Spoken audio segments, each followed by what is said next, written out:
Welcome back, everyone. Tensions rising in the Russia-Ukraine crisis as Russian President Vladimir Putin has announced a partial military mobilization that could add an additional 300,000 personnel to Russia's military campaign in Ukraine. For more on what this means moving forward, our very own Rick Newman joins us now. What should we take away from this most recent mobilization effort from Russian President Vladimir Putin? It's a big deal. It's a lot more than just adding a few new troops to the fight in Ukraine. For one thing, this is going to be politically unpopular in Russia, and this is something that Putin really wanted to avoid. That's why at the beginning he called it a special military operation. He was going to do this with the peacetime military. He was not going to have to bring this home to regular citizens in Russia. And now that's changing. And there's some speculation that even though he's saying, well, right now it's just reservists, we only need 300,000, it's people who already have some military experience, he could actually expand it beyond that. It's an acknowledgement that he is losing and he needs to do something dramatic. So I think it's not overstatement to say this is probably the most perilous moment for Putin in the 20 years he's been in power in Russia. And it raises some very weird questions about how does this end? Because he's not going to win the war in Ukraine. How desperate is he going to get? How dramatic are whatever might come next, the military moves that might come next? He hinted at the possible use of nuclear weapons. That's probably a bluff. He's probably not going to do that, but probably the likelihood of those types of desperation moves is now rising. It's so interesting to me to see the market reaction or lack thereof to this latest, what you said. I mean, this is a dramatic step that he's taking.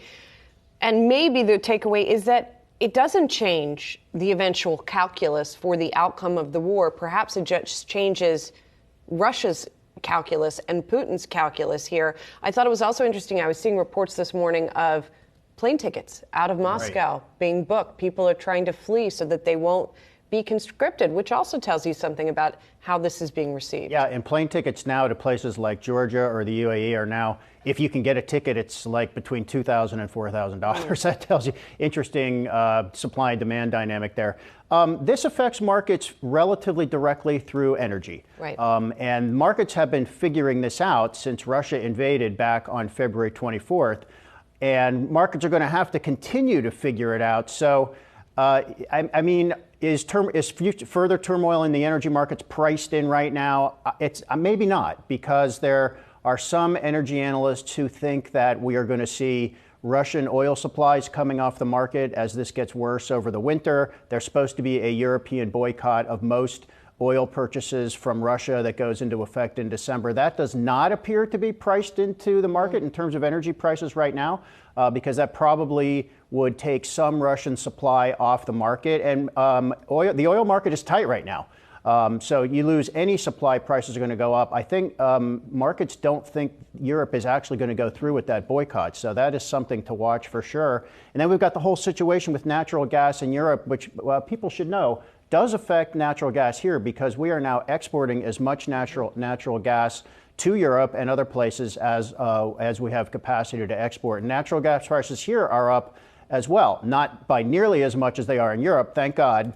But we're going to have an expensive winter here, and it's going to be really dicey in Europe. Okay, so there are broader implications here in terms of how Russia has cozied up to China as well in all of their movement forward with their military operation. Have we heard any type of response from China? And I guess on the other side, too, if we look at the Western response, given that this would also entail even more of an acknowledgement from the West that if Russia is going to continue to ramp up, then there could be some type of support that is still necessary to provide to Ukraine. Putin met recently with the leaders of both China and India, and they were kind of like, hey, Vlad, how about you wrap this thing up? So China has not really lined up right behind Russia and said, we'll give you whatever you want. They have not been backfilling a lot of the exports that Russia now is not getting from other countries because of sanctions. India has kind of said the same thing, although both of those countries are benefiting from getting Russian oil on the cheap at a discount of $20 to $30 below market value. They're still buying it. They're getting a good deal on oil. But Putin does not have very many friends here. And the thing to keep in mind over the next several months is this the end game for Putin?